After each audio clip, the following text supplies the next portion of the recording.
안녕하세요. 잡시광입니다. 지난달 28일 미얀마에서 발생한 규모 7.7의 강진으로 태국 방콕 의명소 짜뚜짝 시장 인근에 건설 중이던 30층 높이의 태국 감사원 신청사 건물이 완전히 무너졌습니다. 이후 태국 정부는 강진으로 무너진 방콕 정부 신청사 건물의 부실 시공 의혹에 대한 본격 조사에 착수했습니다.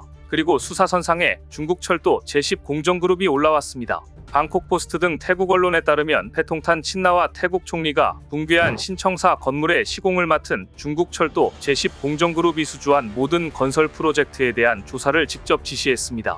태국 PBS 방송은 붕괴 건물의 건설, 입찰 과정이 이번 조사의 핵심이 될 것이며 패통탄 총리가 일주일 안에 관련 수사를 마무리하길 바라고 있다고 보도했는데요. 이번 조사에는 태국 법무부 산하 특별수사국도 투입될 예정입니다. 중국의 국영기업인 중국철도 제10 공정그룹은 2018년 태국 법인을 세운 이후 현재까지 태국에서 총 50억 바트, 한화 약 2142억 원 규모의 13개 프로젝트에서 입찰을 따냈습니다. 이 업체는 푸켓 타운하우스, 태국 왕리 백운 보급부 건물, 송클라병원 외래 건물, 나라티와 공항 터미널 등 학교, 정부단지, 주택 등 다양한 유형의 건물을 지어왔습니다. 그럼에도 태국 총리가 직접 대놓고 중국 시공업체를 강하게 조사하라는 지시를 남긴 이유가 있습니다. 이번 지진으로 무너진 태국 감사원 신청사 건물 잔해에서 가짜 철근이 발견됐기 때문입니다. 조사 결과 모든 항목에서 기준치 미달의 철근으로 확인되었습니다. 태국은 이 철근이 지난해 12월 안전, 환경규정 위반으로 폐쇄된 태국 내 중국 업체에서 생산한 것으로 파악했고, 이 공장에서 생산한 철근이 이미 태국, 라오스 고속철도 공사에도 공급됐다는 보도까지 나온 상황입니다.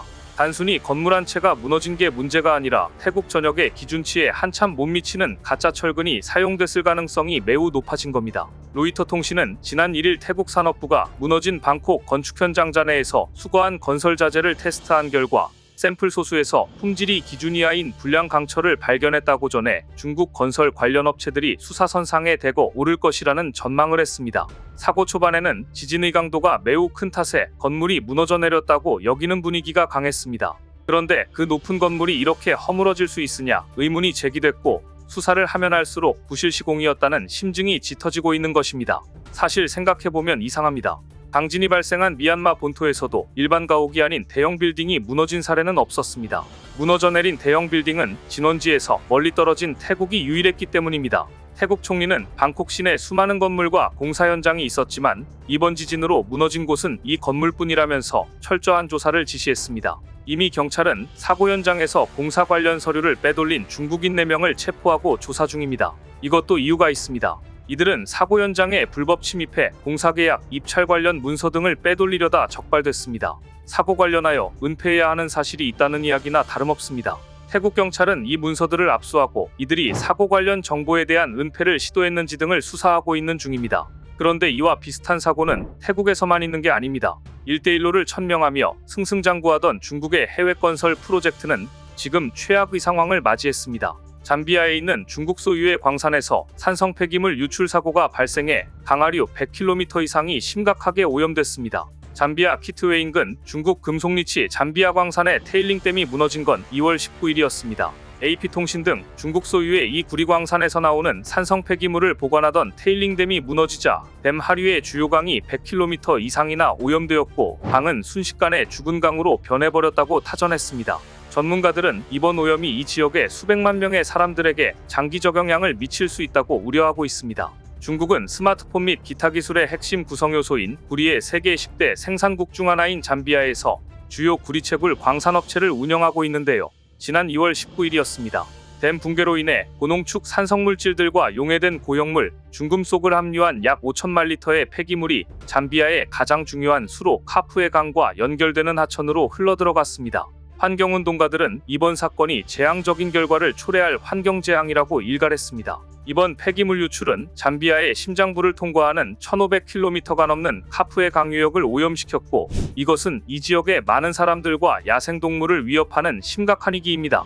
잠비아 수자원 개발위생부는 현재 강둑을 따라 경작되던 농작물들도 파괴됐다. 채굴 폐기물이 땅속으로 스며들거나 다른 지역으로 운반되면서 지하수가 오염될 것이 우려되고 있다. 이 사건 직전까지 카푸의 강은 활기차고 살아있는 강이었다. 그러나 사고 후 물고기가 죽고 근처의 새들이 거의 즉시 사라졌다. 이제 모든 것이 죽어 완전히 죽은 강이 됐다. 믿을 수 없다. 하룻밤 사이에 카푸에강이 죽었다고 말했습니다. 잠비아의 2천만 인구 중 약 60%가 카푸에강 유역에 살며 어업과 농업 및 공업용 물 공급원으로 어떤 식으로든 카푸에강에 의존하고 있는데요. 이 강은 수도 루사카를 포함해 약 500만 명의 식수 공급원이기도 합니다. 심지어 이번 중국이 건설 중인 대미붕괴에 따른 산성물질 누출로 약 70만 명이 살고 있는 인근 도시 키트웨에 대한 급수가 완전히 중단됐습니다. 이 정도 피해라면 중국 때문에 나라 전체가 생존의 위협에 직면했다고 해도 과언이 아닙니다. 잠비아 정부는 산성을 중화하고 피해를 되돌리려는 시도로 수백 톤의 석회를 강에 떨어뜨리기 위해 공군을 배치했고 회속선들이 강을 오르내리며 석회를 운반하고 있지만 역부족입니다. 잠비아 정부 대변인은 상황이 매우 심각하다며 중국 금속리치 잠비아가 정화 작업 비용을 부담할 것이라고 말했는데요. 오래전부터 중국은 잠비아와 이웃인 콩고, 짐바브웨를 포함한 아프리카의 광물이 풍부한 국가들에서 대규모로 광업을 운영하면서 환경에 미치는 악영향으로 많은 비판을 받아왔습니다.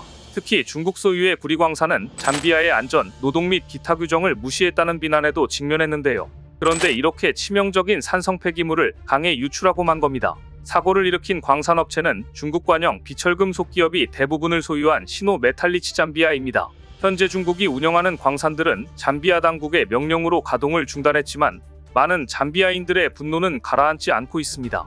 중국이 그렇게 공을 들이던 파나마 운하에서의 노력도 물거품이 될 전망입니다. 최근 미국 자산운용사 블랙록이 인수한 파마나우나 크리스토바랑의 모습입니다.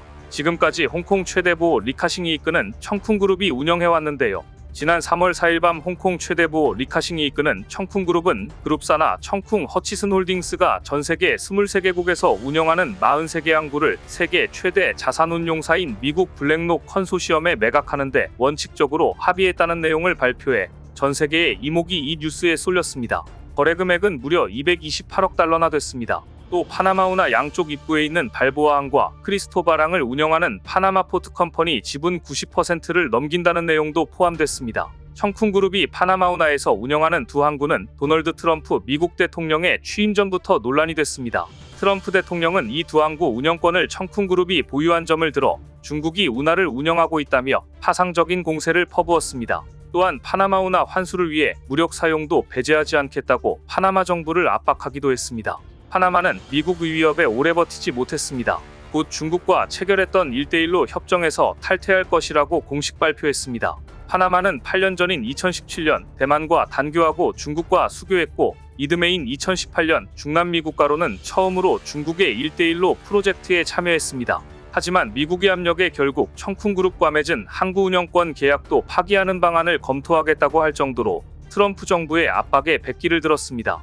블랙록 컨소시엄에는 블랙록 외에 미국의 인프라 분야 사모펀드 글로벌 인프라스트럭처 파트너스, 세계 1위 컨테이너 선사인 스위스 MSC의 항만운영 자회사 터미널 인베스트먼트 등이 참여한 컨소시엄입니다. 계약이 마무리되면 블랙록 컨소시엄은 미주와 유럽, 아시아, 아프리카 등에 걸쳐 23개국 43개 항만에 대한 지분 80%와 파나마 포트 컴퍼니의 지분 90%를 인수합니다. 청풍그룹도 총 190억 달러의 현금을 확보하게 됩니다. 청풍그룹은 이번 계약이 순수한 상업적 거래라고 했지만 블룸버그 통신은 트럼프 행정부의 전폭적인 지지 아래 협상이 진행됐다고 보도했습니다.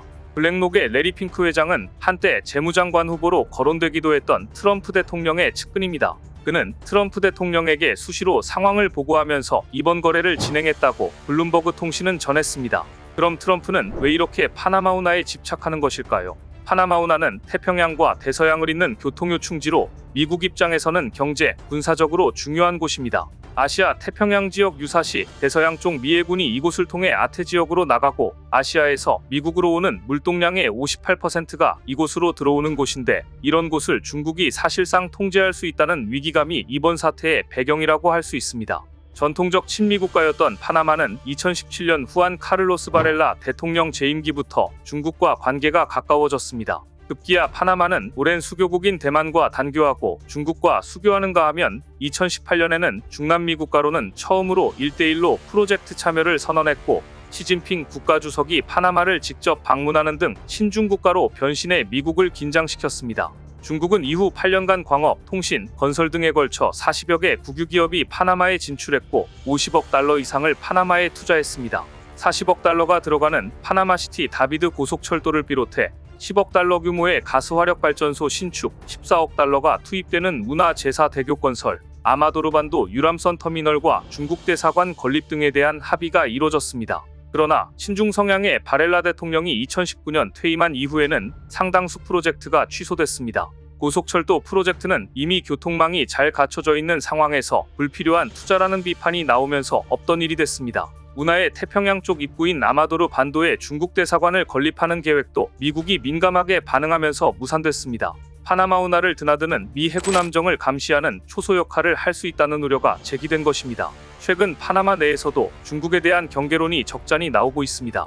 수십억 달러가 들어가는 각종 프로젝트로 인해 파나마가 스리랑카, 파키스탄 등과 같은 다른 1대1로 참여국처럼 중국이 파놓은 채무함정에 빠져들 수 있다는 것입니다.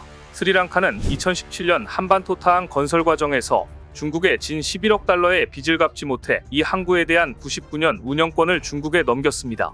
따라서 파나마에 대한 중국의 투자는 중국이 아프리카와 아시아에서 그랬듯이 파나마를 채무함정에 빠뜨려 항구 등에 대한 통제권을 확보하려 한 것이 아니냐는 의혹도 제기되고 있습니다. 미군도 중국의 파나마 진출 상황을 추적하면서 의도를 분석해왔는데요. 작년 3월 미아원 군사위 청문회에서 미 남부사령관은 중국 기업의 파나마 투자에 대해 겉으로는 평화적으로 보이지만 유사시 중국군을 위한 심수함과 해킹시설, 우주기지 등으로 활용할 전략 적요 충지를 확보하려는 것이라고 말했습니다. 반면 한국 기업은 해외에서 승승장구 중입니다. 대표적으로 이제 곧 국내 건설사가 시공한 동남아시아 최초 종합철도 시험센터가 싱가포르에서 문을 엽니다. GS건설은 2020년 한국철도 기술연구원과 컨소시엄을 구성해 약 6억 3,950만 싱가포르 달러 규모로 이 공사를 수주했는데요. 최근 GS건설은 싱가포르의 동남아 최초 종합철도 시험센터 준공을 마쳤습니다. GS건설이 준공한 싱가포르 종합철도 시험센터 SRTC는 동남아시아로는 최초이자 세계에서는 10번째 종합철도 시험센터인데요. 54만 제곱미터 부지에 총연장 16.9km의 시험선로 3개를 개설하고 종합관리동, 통제센터 등 10개 동을 시공하는 것이었습니다. 이처럼 고난도 공사를 성공적으로 마무리해 GS건설은 또 한 번 글로벌 철도건설사의 기술력을 인정받았습니다. 만일 중국이 건설 중인 방콕의 고층 건물이 부실공사로 인해 지진을 견디지 못한 것으로 드러난다면 중국의 부실공사는 또 한 번 도마 위에 오르고 중국의 해외 건설 수주에는 상당한 영향을 미칠 것으로 예상됩니다. 오늘 준비한 소식은 여기까지입니다. 댓글을 통한 여러분들의 많은 의견 기다리겠습니다. 시청해주셔서 감사합니다.